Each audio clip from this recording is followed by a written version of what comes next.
હું છું ગીતાબેન એચ દેસાઈ જેહર કિચનમાં આપનું હાર્દિક સ્વાગત કરું છું। આજે આપણે બનાવીશું મમરાના લાડુ।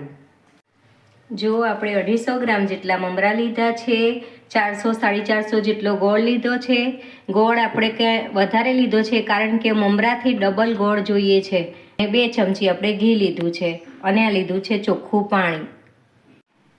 જો આપણે આ મમરાને થોડા પહેલાં શેકી લેવાના છે કારણ કે શેકવાનું કારણ એ છે કે મમરા થોડા હવાયેલા હોય છે, એટલા માટે આપણે થોડા 2-3 મિનિટ સ્લો ગેસ ઉપર શેકી લઈશું। થોડા ક્રિસ્પી થાય ત્યાં સુધી આપણે આને શેકવાના છે। તમે જુઓ અહીંયા આપણા મમરા શેકાઈ ગયા છે, સરસ ક્રિસ્પી થઈ ગયા છે। હવે આપણે આને વાસણમાં કાઢી લઈશું। હવે જો આપણે અહીંયા ગોળનો પાયો કરવાનો છે, તો આપણે અહીંયા 2 ચમચી ઘી લીધું છે, એ 2 ચમચી ઘી નાખી દેવાનું છે અને ઘી ના લઈએ તો પણ ચાલે। હવે આપણે આમાં નાખીશું ગોળ। ગોળ આપણે દેશી લીધો છે, જે કાળો ગોળ કહીએ છીએ આપણે, એ દેશી ગોળનો ઉપયોગ કરવાનો છે આપણે અહીંયા, કારણ કે આનો પાયો બહુ સરસ રીતે થાય છે।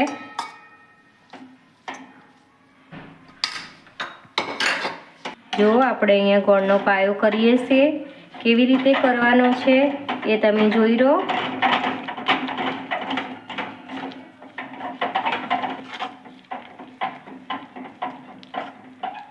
ગેસને ઘડીક વાર ફાસ્ટ રાખવાનો છે કારણ કે ગોળ ઓગળી જાય ત્યાં સુધી આપણે એને ફાસ્ટ રાખીશું, પછી આપણે એને થોડો ધીરો કરી દઈશું।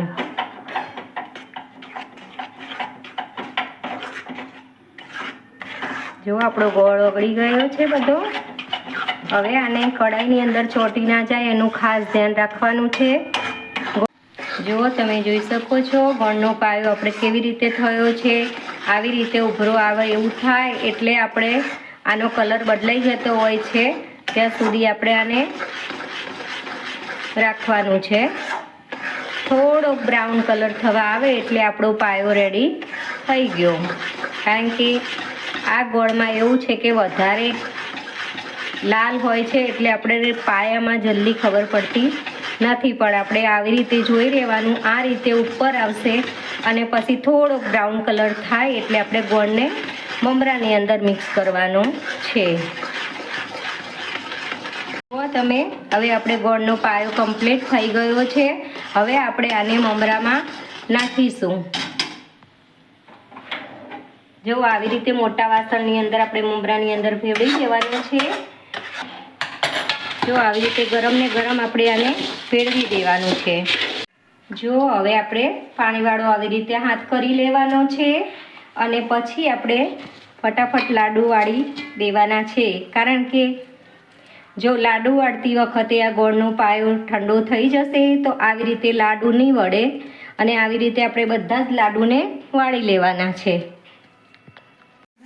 જો તમે આવી રીતે આપણે બધા લાડુ વાળી લેવાના છે। મીડિયમ સાઈઝના બનાવવાના છે, બહુ મોટા નથી બનાવવાના। તમે જોઈ શકો છો આપણા લાડુ કેવી રીતે બને છે। ગરમ ગરમ જ વાળવાના છે, ઠંડુ થઈ જશે તો પછી તમારે લાડુ નહીં વળે, ખાસ ધ્યાન રાખવાનું છે। અને જો કદાચ એવું બની જાય કે જ તો ઠંડુ થઈ જાય તો તમે આને ફરીથી ગરમ કરી શકો છો સ્લો ગેસ ઉપર।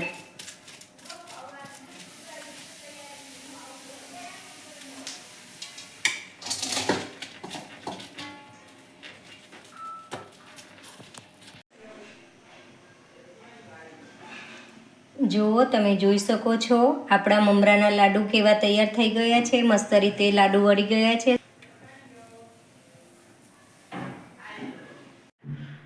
જો તમને મારી રેસીપી પસંદ આવી હોય તો મારી ચેનલને લાઈક કરો, શેર કરો અને સબસ્ક્રાઈબ કરો।